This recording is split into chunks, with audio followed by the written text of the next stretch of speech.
Once upon a time, in a secluded corner of a vast expanse of nature, an old Zen master sat in a serene garden under the shade of an ancient, blossoming cherry tree.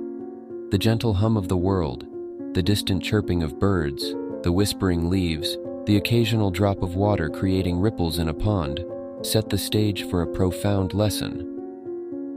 His disciples, young and old, gathered around in earnest, a symphony of eager eyes and attentive ears. With a calm, steady voice, the master began. Our minds are vast landscapes, and in these terrains there exists no subtraction or division, only the incessant processes of addition and multiplication. It's much like a garden. If one were to focus only on the fallen leaves, constantly trying to rid the garden of them, and obsessively seeking only the beauty of cherry blossoms, they would miss the essence of the garden's natural rhythm.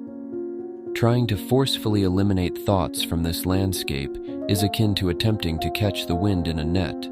A disciple with furrowed brows interrupted, "But Master, the world tells us to shun negative thoughts, to cultivate the garden of our minds with only the positive. How then do we differentiate and cultivate a beautiful garden?" The master, with an amused twinkle in his eyes, responded, "Believing there are rigid negative or positive thoughts is the first delusion. To illustrate, try for a fleeting moment not to think of the beautiful cherry blossoms that surround us. More often than not, you will find your mind painted with their vibrant image. Our minds, in their very nature, are designed to amplify and expand, not to diminish or constrict." Another student, gazing at the flowing stream nearby, remarked thoughtfully, "Yet, we are often told, instructed even, to steer clear of the rocks of negative thinking, to only let the clear water of positivity flow." With a nod, the Zen master responded, "To guide the mind using brute force or resistance is like trying to redirect a mighty river with mere handfuls of sand. This intricate, wondrous mind, more sophisticated than the grandest devices mankind has crafted, must be understood, embraced, rather than dominated or suppressed. Just as the river has its own natural course, flowing effortlessly, the mind too follows its own currents and eddies, with no break to halt its flow or clutch to temper its speed." A young disciple, with a contemplative look, interjected, "But revered master, amidst the vastness of this mind's landscape, we often feel ensnared, trapped even by the labyrinth of our thoughts, both the light and the shadow." The master, casting a gentle glance at the young seeker, nodded. "Your vessel, the mind, and the body, are instruments. They are meant to serve the indomitable spirit, the true you. Then why, I ask, should one become ensnared by the very instrument they are meant to master? The real odyssey, the true pilgrimage, is discerning and recognizing your ineffable nature amidst the ceaseless clamor and cacophony." The discourse was having its effect. Another disciple pondered aloud, his voice soft. "So, if I understand correctly, the essence, the true elixir, lies in focusing on the very act of being alive, on the vibrant dance of life itself, rather than the fleeting steps."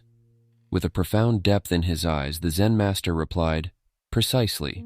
The grandeur, the true magnificence of existence, isn't ensnared within the confines of the thoughts we cultivate, but in the very act of living, in the very essence of life. If you can center your consciousness, focus on your existence, on the rhythmical cadence of your heart, the ebb and flow of your breath, you will unearth an eternal wellspring of peace." He paused, letting the words sink in before continuing. "Many amongst us drink deep from the chalice of anger, resentment, and fear, with a naive hope that others might feel the sting of this poison. But in truth, they wound only their own spirits. Our reactions, our emotions, are akin to the self-inflicted arrows that pierce our own souls." The garden echoed with silence, a profound stillness as the disciples reflected on the wisdom shared. Concluding his teaching, the master whispered, "Just as the vastness of the sky isn't tainted, isn't altered by the transient dance of clouds, the true you, the eternal you, remains unscathed by the fleeting theater of thoughts. When you recognize and embrace this, the sky of your existence will always, unfailingly, remain clear." The intricate tapestry of the human mind is a marvel, woven with threads of thoughts, emotions, and experiences.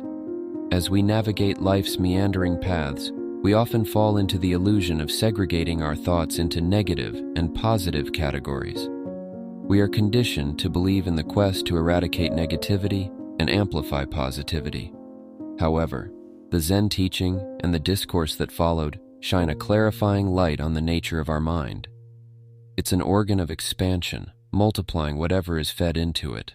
The human mind is like a relentless river, taking the course it deems fit, and any attempt to alter its flow forcefully will only result in chaos.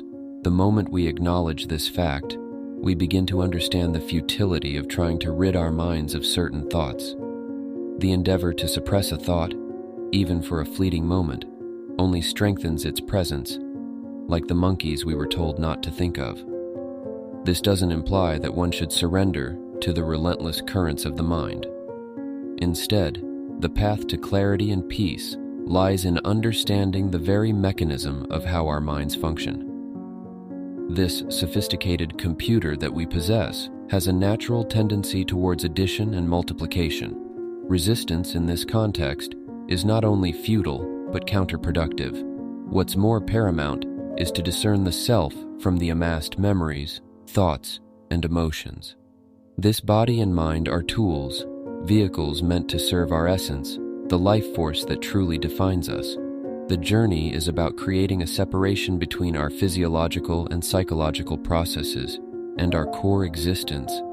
It's the realization that beyond our thoughts, emotions, and bodily sensations, there's a fundamental aliveness, an existence that remains unchanged and unscathed.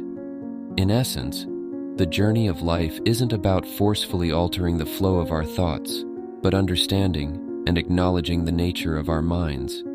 It's about creating a conscious distance between our thoughts and our true self. In doing so, we not only eliminate suffering, but also embark on a path filled with profound wisdom and unparalleled peace. To grasp the essence of life, one must not focus solely on the dance of thoughts, but on the rhythm of existence itself.